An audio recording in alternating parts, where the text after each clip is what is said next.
El primer gran error: creerse político y salir de las sombras. Antes de ser el monstruo que todos conocemos, Pablo Escobar tuvo un sueño: ser el presidente de Colombia. En 1982, se metió en política y hasta llegó a ser suplente en el Congreso. Imagínate la escena: el tipo que movía toneladas de cocaína, sentado en una silla decidiendo las leyes del país. Este fue su error fundamental, su pecado original.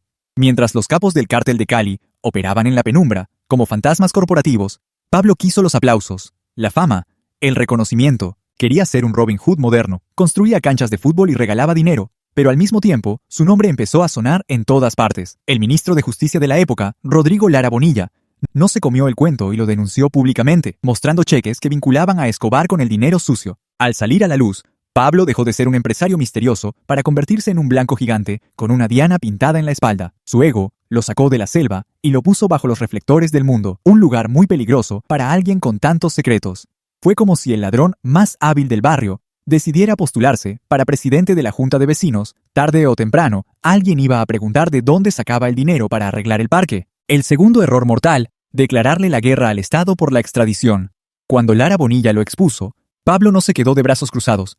Cometió su segundo error garrafal, uno que cambiaría las reglas del juego para siempre. En lugar de esconderse o negociar, decidió matar al ministro. El 30 de abril de 1984, sicarios en moto acribillaron a Rodrigo Lara Bonilla en su coche.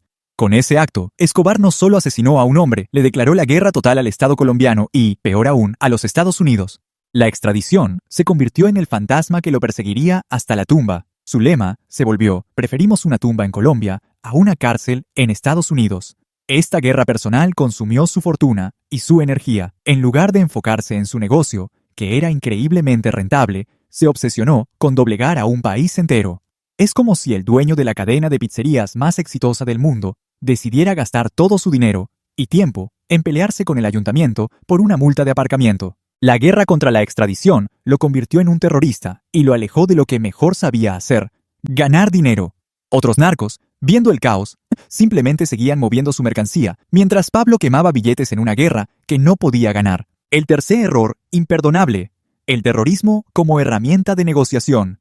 Si la guerra contra la extradición fue un error, la forma en que la libró fue una catástrofe. Pablo Escobar pensó que la mejor manera de negociar era metiéndole miedo a todo el país. Puso bombas en centros comerciales, en calles concurridas, en edificios del gobierno. Su acto más infame fue la bomba en el vuelo 203 de Avianca, en 1989, donde murieron 107 personas inocentes, todo para intentar matar a un candidato presidencial que ni siquiera iba en ese avión. Con cada explosión, perdía el poco apoyo popular que le quedaba como Robin Hood paisa. La gente común, que antes lo veía con cierta simpatía, ahora lo veía como un monstruo que mataba a sus hijos, a sus padres, a sus vecinos.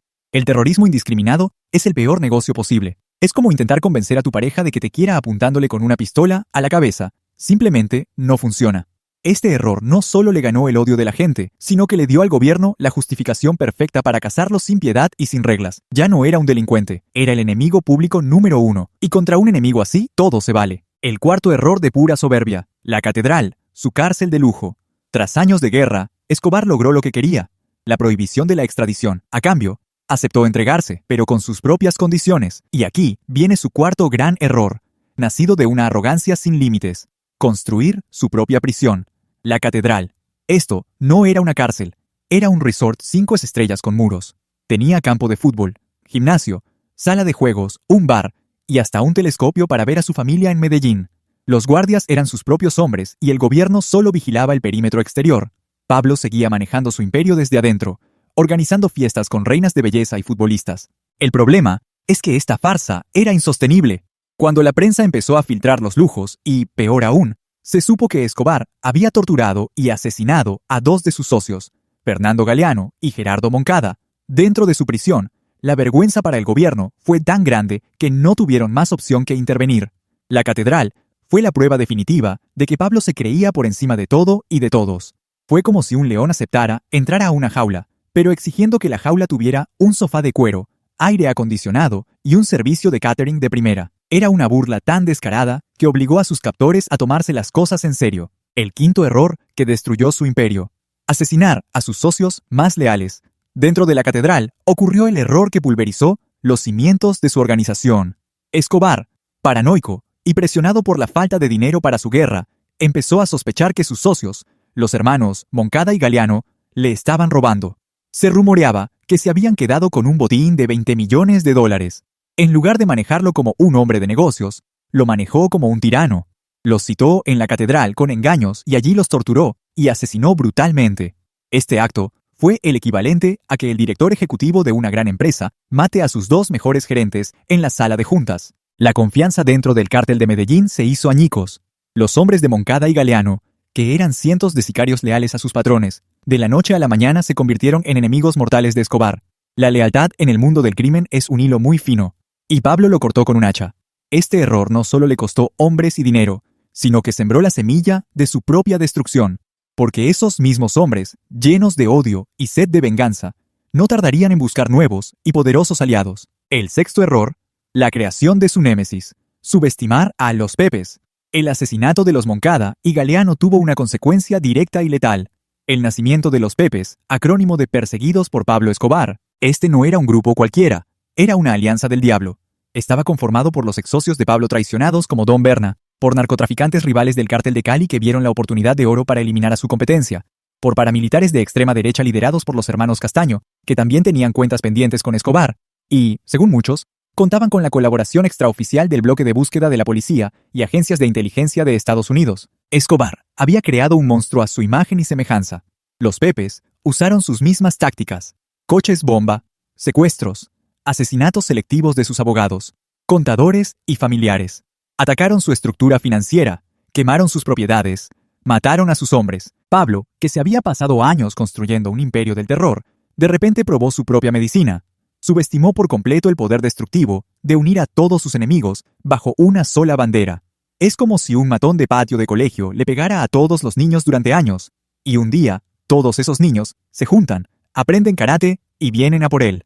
Los Pepes lo desangraron, lo aislaron y lo dejaron sin ejército, allanando el camino para su caída final. El séptimo y último error, el amor familiar y un teléfono. Al final, lo que mató a Pablo Escobar no fue una bala de un enemigo poderoso, ni una traición masiva, sino algo tan humano como el amor por su familia y la terquedad. Acorralado, sin hombres, sin dinero y con los Pepes y el bloque de búsqueda pisándole los talones, su única preocupación era la seguridad de su esposa y sus hijos. Estaban refugiados en el Hotel Tequendama en Bogotá, bajo vigilancia policial. Pablo sabía que todas las comunicaciones estaban intervenidas con tecnología de punta estadounidense. Durante meses, fue extremadamente cuidadoso. Hacía llamadas cortas, de menos de 3 minutos, y desde lugares diferentes. Pero la desesperación y la soledad pudieron más que su legendaria astucia. El 2 de diciembre de 1993, un día después de su 44º cumpleaños, rompió su regla de oro. Hizo una llamada a su hijo Juan Pablo, que duró más de 5 minutos. Estaba deprimido, cansado, y quería hablar con su familia. Esos minutos extra fueron todo lo que el bloque de búsqueda necesitó. Usando antenas de rastreo goniométrico, triangularon su ubicación exacta en una casa del barrio Los Olivos, en Medellín.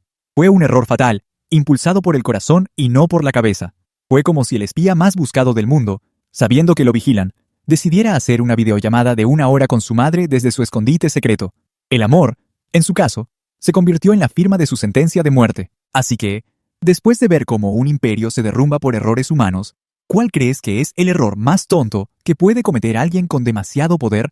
Y mientras lo piensas, tienes que ver este otro video sobre todos los enemigos que hicieron temblar a Pablo Escobar, porque ahí te contamos quiénes eran exactamente los monstruos que él mismo ayudó a crear.